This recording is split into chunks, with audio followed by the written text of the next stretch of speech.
Lakini pia ipo taarifa inayohusu eneo la ulinzi la klabu ya Simba. Kwa watu wanafuatilia kwa karibu watafahamu ya kwamba Rushan De Reuck, licha ya kwamba kuna baadhi ya michezo alikosa mwishoni hapa, lakini kabla alikuwa hamalizi michezo na alikuwa na changamoto kidogo ya majeraha na maumivu ambayo alikuwa anayapata kutoka mchezo mmoja hadi mchezo mwingine. Sasa Simba wametambua hilo.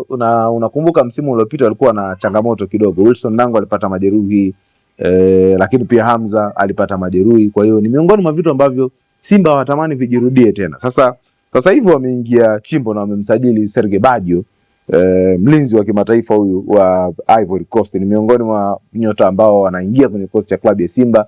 Zamani alitumikia klabu ya MC Alger, na kocha Steve Becker pia ni miongoni mwa wale ambao wamepitisha usajili wake kwamba huyu bwana Serge Baggio aingie kwenye kosti ya klabu ya Simba kama mlinzi wa kati.